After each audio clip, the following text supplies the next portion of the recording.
Alhamdulillahi Rabbil Alameen. والصلاة والسلام على نبينا محمد وعلى آله وصحبه أجمعين أما بعد. Regarding the affair of the qira'at al-Quran, this recitation of the Quran, barakallahu fikum, we want to understand that this is with benefit that we are seeking bi'idhnillahi ta'ala. It was from Al-Qama, rahimahullah ta'ala. He reported from the noble companion Abdullah ibn Mas'ud radiyallahu anhu that he would say, do not scatter the Quran as if it is dates from a tree. He said, nor should you recite it quickly as if it was only poetry.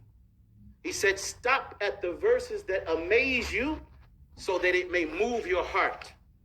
And he said, let not your concern be only reaching the end of the surah.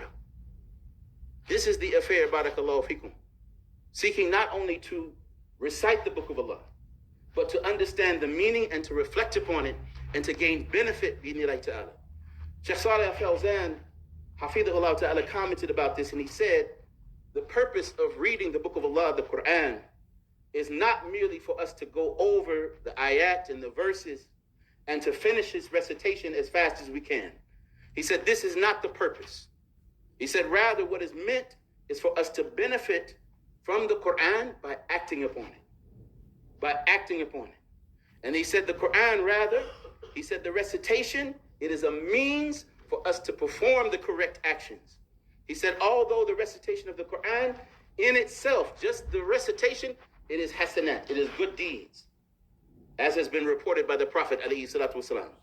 He said it should not be limited to only reciting it. Rather, it is necessary that we act upon it. And therefore, it is necessary that we make tadabbur, that we contemplate and we think about the meaning of the Quran, barakallahu fikum. And he said it's necessary that we think about its meaning in order that we benefit from the words of Allah Azza wa Jal. قوله تعالى في كتابه وكذلك أوحينا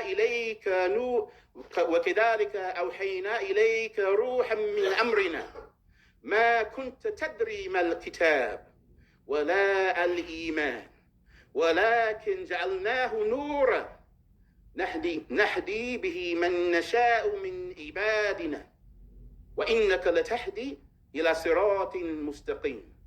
From his noble Ashura, Allah subhanahu wa ta'ala, he stated what could be translated to mean, and thus we have sent to you, O Muhammad alayhi salatu wasalam, Ruhan, we have sent you as an inspiration and a mercy of our command. You knew not what was the book, nor what was faith or iman.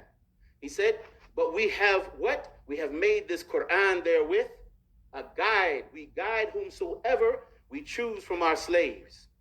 And verily you, O Muhammad alayhi salatu wasalam, you are indeed guiding mankind to the straight path. And in the tafsir, it mentions that that straight path is none other than Allah's religion of Tawheed, walhamdulillah. So Shaykh Rabi'a, rahimahullah ta'ala, he continued, he said, regarding the way of the noble Salaf, may Allah be pleased with them all, he said we should read about their methodology, read about how they strove, how they sought to seek every good, especially in this time. He said, read about their patience and read about their sincerity towards Allah Ta'ala. Read about how they used to increase in their efforts, not only in the month of Ramadan, but especially in these last 10 nights that are coming, bi'idhnillahi ta'ala.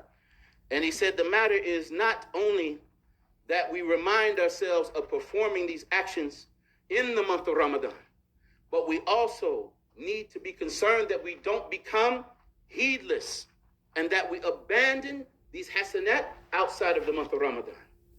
It was said to Bishr al-Hafi, rahimahullah ta'ala, there are some people that they strive, they work hard, and they make this tremendous juhd, this effort in the month of Ramadan.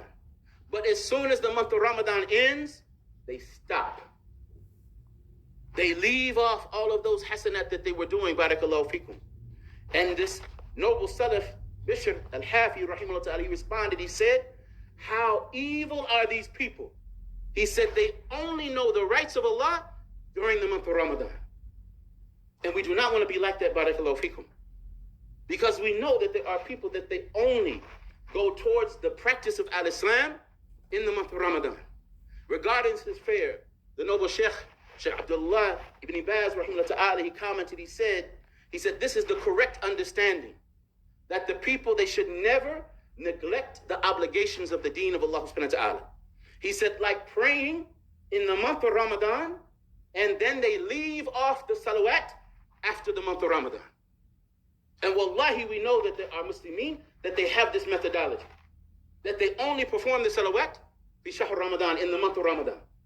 And then as soon as the Eid comes, there's no salah for them. Na'udhu billahi minhum.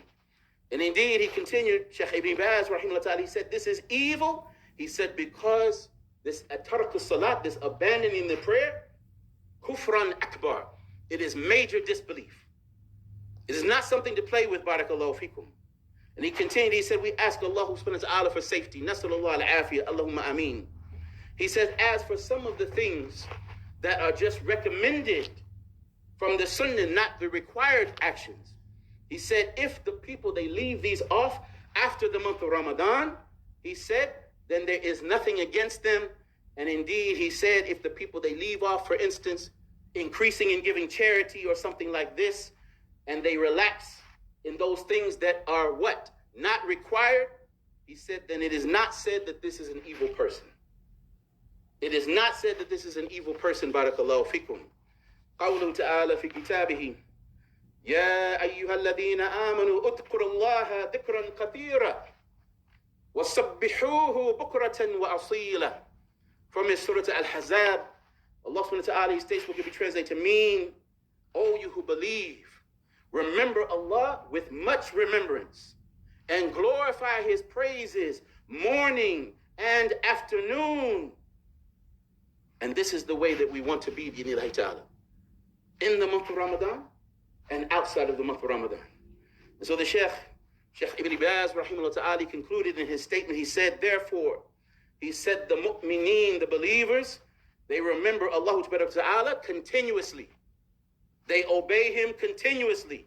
They have taqwa of him continuously. And he said they have this khushu', this humility, and this awareness of Allah in every hour of their life. In every hour of their life. Allahumma ja'alna min al-muttaqeen ila yawmiddin. May Allah make us to be among those who fear him as he should be feared. And we have this taqwa in every hour of our life until the very last day. Allahumma ameen. Any goodness in this khutbah is from Allah subhanahu wa ta'ala alone. Any harm or misguidance is from myself or the shaitan. Indeed, Ibn Baz rahimahullah ta'ala concluded his statement by making dua for all of the Muslimin, and we ask that Allah subhanahu wa ta'ala, he accepts it. He said, I ask Allah to grant us and you the ability to perform the night prayer, the ability to fast, and all that which is obligatory upon us during the blessed month of Ramadan. And we ask Allah to grant us the eagerness and the zeal for us to seek after the virtues of the month of Ramadan. And he said, I ask Allah also to grant us the ability to continuously uphold his obedience and to turn to him upon that which is pleasing to him. Allahumma ameen. Alhamdulillahi Rabbil Alameen. Wa sallallahu ala nabiyyina Muhammad wa ala alihi wa sahbihi ajma'in. Subhanaka Allahumma wa bihamdik. Ashhadu an la ilaha illa ant. Astaghfiruka wa atubu ilayk. Wa aqimu as-salah. Allahu Akbar, Allahu Akbar. Ashhadu an la ilaha illallah. Ashhadu anna Muhammadan Rasulullah. Hayya ala salah, hayya ala falah. تقول إقامة الصلاة، تقول إقامة الصلاة.